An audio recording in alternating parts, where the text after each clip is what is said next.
الحمد لله وكفى والصلاة والسلام على خاتم الأنبياء سيدنا محمد المصطفى وعلى آله المجتبى.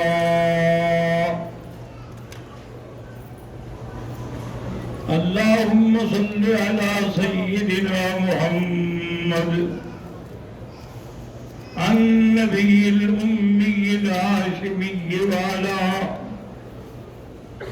وعلى آله وأصحابه نجوم الهدى. أما بعد فقد قال الله تبارك وتعالى في القرآن المجيد والفرقان الحميد: أعوذ بالله من الشيطان الرجيم. بسم الله الرحمن الرحيم. يا أيها الذين آمنوا توبوا إلى الله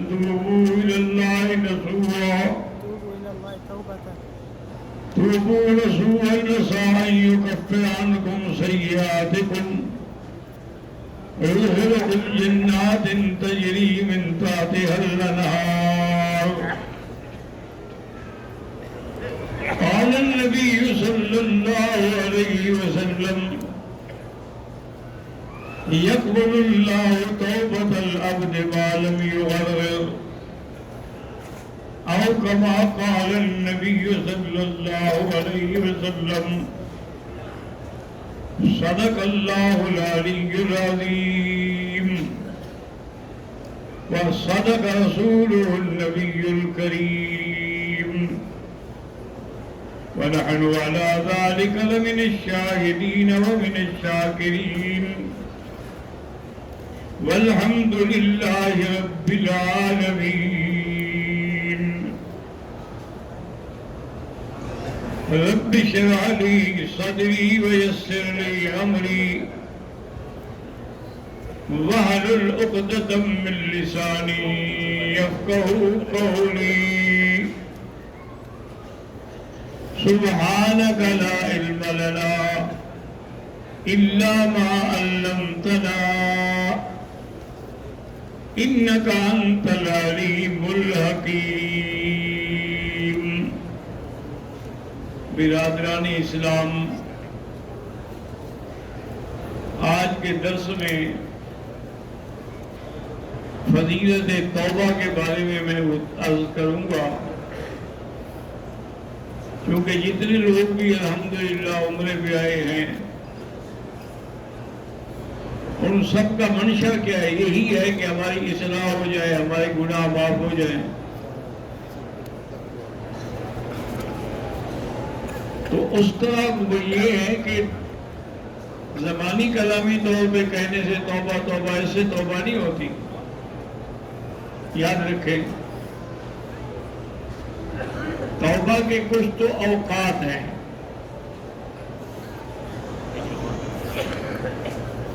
اگر ان اوقات کے مطابق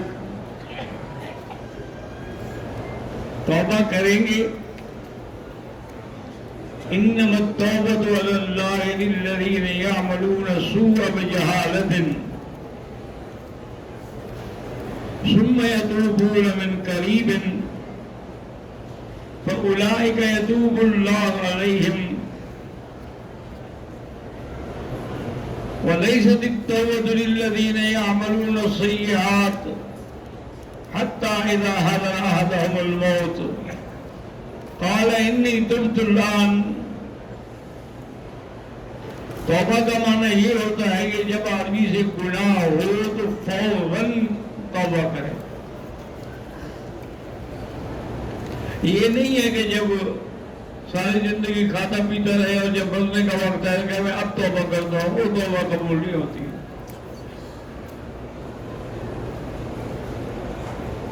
اگر آدمی کی نیت صحیح ہے توبہ کرنے کی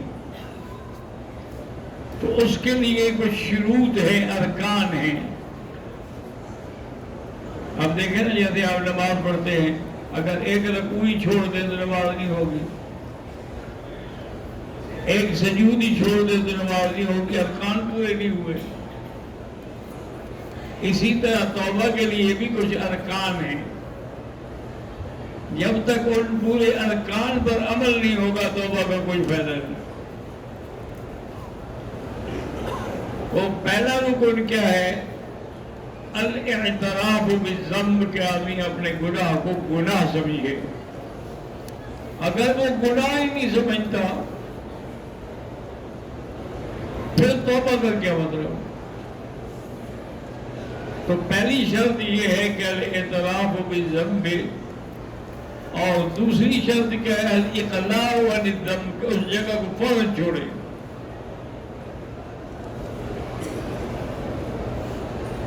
اور اسی طرح تیسری شرط یہ ہے کہ والعزم علی ان لا یعود ابدا، پکے ارادے سے فیصلہ کریں کہ میں پھر یہ گناہ کبھی نہیں کروں گا۔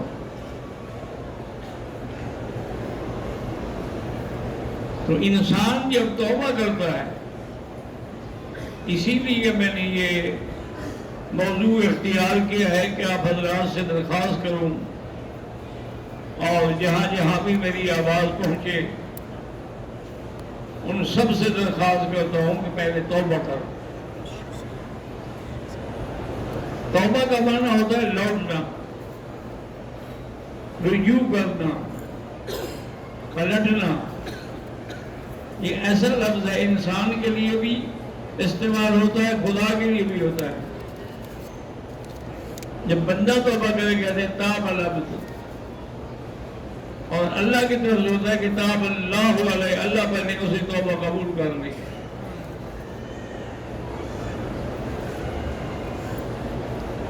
تو اس لیے ہمیشہ توبہ کی ایک بہت بڑی اہمیت ہے۔ حضور نے فرمایا کہ دیکھو، انی استغفر اللہ فی کل یوم 100 مرۃ، نبی معصوم ہیں، گناہوں سے پاک ہیں، لیکن فرماتے ہیں کہ میں ایک دن میں کم از کم 100 دفعہ توبہ کرتا ہوں۔ اور صحابہ بھی کہتے ہیں کہ کبھی ہم حضور کے ساتھ بیٹھے ہوتے تھے تو حضور توبہ کر رہے ہوتے، استغفر اللہ واتوب الیہ، ہم گنتے جاتے تھے، کبھی 70 ہوتا، کبھی 100 ہوتا۔ جب اللہ کے پیغمبر 100 دفعہ توبہ کریں تو پھر ہم انسانوں کی کیا پوزیشن ہے، عام آدمی کی کیا حالت ہے؟ اس لیے سب سے پہلی چیز یہی ہے کہ جب آدمی توبہ کرتا ہے تو اللہ اپنے بندے پہ خوش ہوتے ہیں کہ علم عبدی ان لہ ربا یغفر الذنوب، کیا میرے بندے کو پتا ہے کہ میرا رب ہے جو بخشے گا؟ غفرت لہ، میں نے بخش دیا۔ پھر گناہ کرتا ہے، پھر توبہ کرتا ہے، اللہ فرماتے ہیں عالم عبدی، میرے بندے کو پتا ہے کہ میرے گناہ بخشنے والا ہے، میں نے بخش دیا۔ حتیٰ کہ بخاری شریف کی ایک حدیث ہے کہ تیسری چوتھی دفعہ پر اللہ فرماتے ہیں کہ فلیفعل ما، جو مرضی ہے کرتے پھر توبہ تمہاری قبول ہوگی۔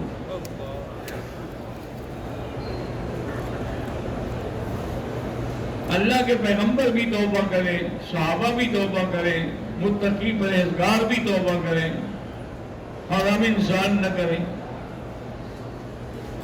اور دوسری بات یہ ہے کہ توبہ کرنے سے اللہ کو بڑی خوشی ہوتی ہے۔ حضور نے مثال دے کے سمجھایا،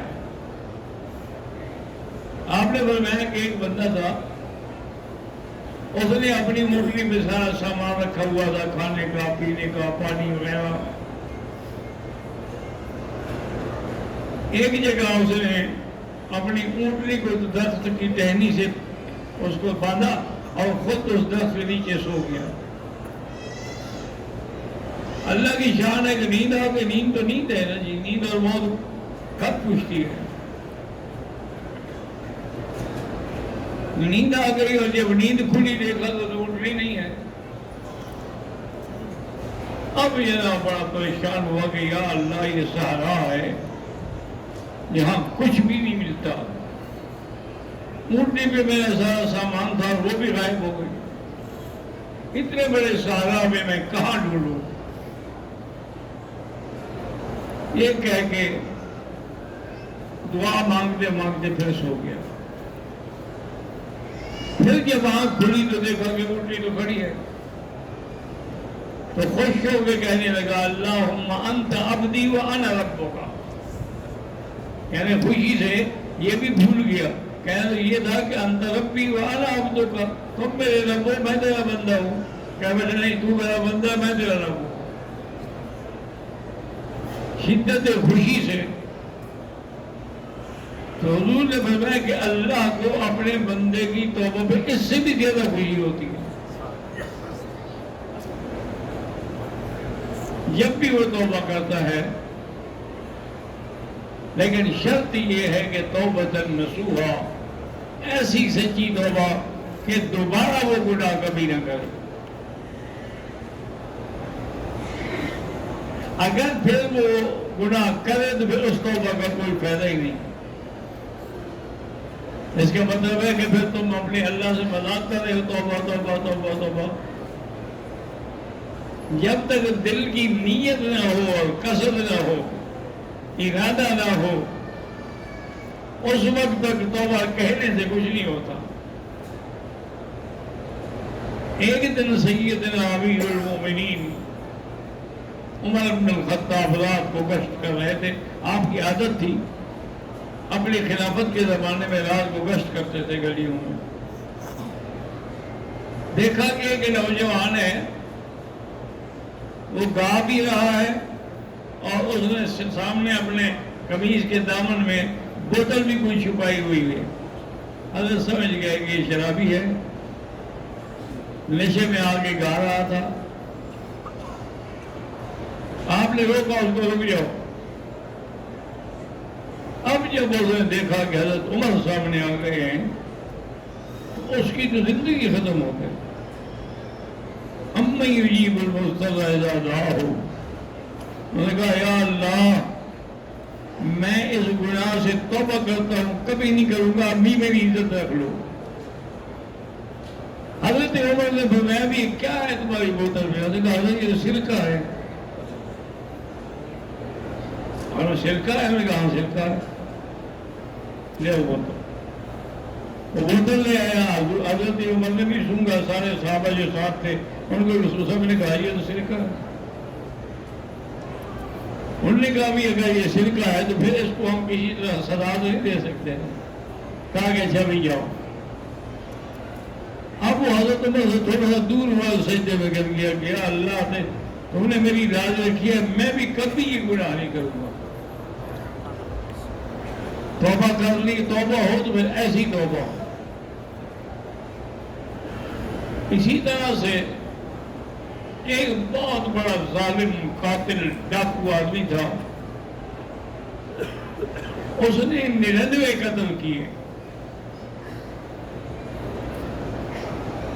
پھر خیال آ گیا کہ میں نے قتل تو کر لی لیکن میری توبہ بھی قبول ہوگی. حلی من توبت, کسی نے کہا بھی ہاں ایک راہب ہے, وہ عیسائیوں کا بہت بڑا پادری عالم ہے, اس سے پوچھو. ہم جاہل لوگ, مجھے کیا پتا. وہ اس راہب کے پاس گیا, اس کو اپنا سارا واقعہ سنایا. انہوں نے کہا اللہ کے بندے, ایک آدمی کو ناحق قتل کیا جائے تو اس کی جزا اللہ نے فرمایا جزاؤہ جہنم خالدا فیہا وغضب اللہ علیہ ولعنہ وَأَعَدَّ لَهُ عَذَابًا مُهِينًا. اگر یہ ایک کے قتل پر اتنا سزا ہے تم تو 99 کے قاتل ہو, تمہاری توبہ کا کیا مطلب ہے؟ اس کو بھی غصہ آیا, تلوار نکالی, راہب کی گردن بھی کاٹ دی. کہنے لگا چلو توبہ تو منظور نہیں ہوتی, 100 تو پورا کرے. پھر وہ وہاں سے چلا, پھر خیال آیا کہ میں بندوں کے چکر میں کیوں آ رہا ہوں؟ توبہ تو اللہ کی کتنے قبول کرنی ہے. میں یقین کر کے پوچھوں کہ توبہ قبول ہوگی کہ نہیں ہوگی. راستے میں ایک آدمی ملا، اس کو سنایا اور نے کہا ایسا کرو کہ وہ سامنے ایک بستی ہے جس میں علماء ہیں، وہاں جا کے مسئلہ پوچھو گے تو تمہیں صحیح جواب ملے گا. انہوں نے کہا بھائی تمہاری مہربانی، اور پھر اس بستی کی طرف چل پڑا. اللہ کی شان ہے، موت کا وقت مقرر ہوتا ہے، موت آ گئی ہو گر گیا. اب دل میں ایک آتا تھا کہ میں توبہ کے لیے جا رہا ہوں، کہ موت آ گئی. اللہ کے فرشتے دونوں آ گئے، عذاب والے بھی اور رحمت والے بھی. عذاب کے فرشتوں نے کہا کہ اس نے 100 آدمی کا قتل کیا ہے، ہم اس کو جہنم میں لے جائیں گے. رحمت کے فرشتوں نے کہا کہ بھئی یہ جا تو توبہ کے لیے رہا تھا نا، ارادہ تو توبہ کا تھا نا، ہم اس کو رحمت والے حصے میں لے جائیں گے. اسی دور میں اللہ نے ایک انسان کے روپ میں فرشتے کو بھیجا. انہوں نے دونوں کی بات سنی اور کہا بھی میں تمہارا فیصلہ کروں، مجھے حکم مانو گے؟ انہوں نے کہا مانیں گے.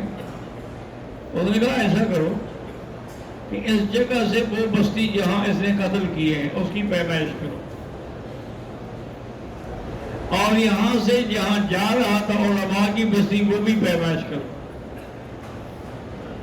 اگر وہ قتل والی بستی قریب ہو جائے تو پھر تو اس کو جہنم میں ڈالو، اور اگر علماء والی بستی قریب ہو جائے تو پھر اس کی توبہ کو کہ قبول ہو گئی، توبہ کی نیت سے جا رہا تھا. اب انہوں نے پیمائش شروع کی، اللہ کی رحمت جوش میں آ گئی. اللہ نے فرمایا کہ یا ارض العالم تقربی و یا ارض الظالم تباعدی، اور بستی جس میں اسے قتل کیا ہے دور ہو جا، علماء کی بستی تو قریب ہو جا. زمین تو اللہ کے ہاتھ میں ہے. اب انہوں نے جب پیمائش کی تو کہتے ہیں قید شبر، ایک بالشت کے قریب وہ علماء والی بستی قریب ہو گئی. تو رحمت کے فرشتوں نے اٹھا لیا اور نے کہا کہ اس کی توبہ، اس کا مطلب ہے کہ قبول ہو گئی. اگر توبہ قبول نہ ہوتی تو پھر ایسا کیوں ہوتا؟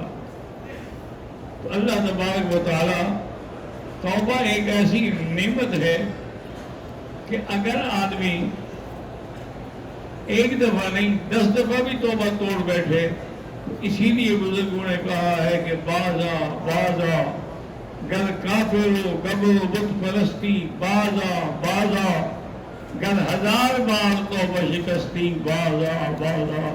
اگر 1000 بار بھی توبہ توڑ بیٹھے ہو پھر بھی نا امید نہ ہو، پھر توبہ کرو، کیونکہ توبہ کا وقت اس وقت تک ہے جب تک کہ معلومی غرب ہے. جب بندے کی موت آتی ہے اور گھر جانا شروع ہوتا ہے، یعنی پانی ڈالو اندر نہیں جاتا، گھر کر کے باہر نکل، پھر توبہ قبول نہیں ہوگی. اسی طریقے سے توبہ اس وقت تک قبول ہوگی حتی تطلع الشمس من مغربہا، جبکہ سورج مغرب سے نہ نکلے اس وقت تک توبہ قبول ہوگی، اور جب سورج مغرب سے نکلے گا تو کوئی توبہ قبول نہیں ہوگی. تو اس لیے ہر آدمی، مرد ہے، عورت ہے، جوان ہے، بچہ ہے، بچی ہے، اللہ پاک آپ کو کعبۃ اللہ میں لے کے آئے ہیں. ہر دکھ کا، درد کا دوا جو ہے وہ استغفار ہے. حضرت حسن رضی اللہ تعالی عنہ، حسن بن علی بیٹھے ہیں، ایک آدمی آیا، انہوں نے کہا حضرت ہمارے مال میں برکت ہی نہیں ہوتی، ہم بڑے پریشان ہیں، دعا کر دیں. فرمایا بھائی استغفار پڑھو. اس کے بعد ایک اور آیا، اس نے کہا حضرت ہمارے خاندان میں اولاد کسی کی نہیں، ہم سب اولاد کے لیے تڑپ رہے ہیں، فرمایا استغفار پڑھا کرو. وہ بھی چلا گیا. ایک اور آدمی آیا، انہوں نے کہا حضرت ہمارے علاقے میں تو پانی نہیں ہے، بارشیں نہیں ہو رہی، نہریں بند ہیں، ہمارے تو فصلات سوکھ رہے ہیں، فرمایا استغفار پڑھو. جب وہ چلے گئے تو ساتھیوں نے کہا کہ حضرت ہر بیماری کا ایک ہی علاج آپ نے بتا دیا. اب میں نے تو نہیں بتایا، یہ تو اللہ کے قرآن کا فیصلہ ہے کہ وَيُمْدِدْكُمْ بِأَمْوَالٍ وَبَنِينَ وَيَجْعَلْ لَكُمْ جَنَّاتٍ وَأَنْهَارًا. وہ اللہ تمہارے مال میں بھی، اولاد میں بھی، باغات میں بھی، پانی میں بھی، ہر چیز میں برکت دیں گے استغفار. تو اس لیے میں بھی اپنے دوستوں سے عرض کرتا ہوں کہ جتنے دن اللہ نے آپ کو حرم میں رکھا ہے یا مدینہ پاک میں رکھا ہے، بالکل کسی تنہائی کے وقت میں پوری توجہ کے ساتھ اللہ کے دروازے پہ بیٹھ کے توبہ کریں. کم از کم 2000 دفعہ توبہ پڑھیں اور اس کے بعد جو دعا مانگنی ہے مانگیں. دیکھیں انشاءاللہ فوراً قبول ہو جائے گی. اللہ ہم سب کی دعائیں قبول فرمائے اور اللہ ہم سب کے اعمال صحیح کر دے.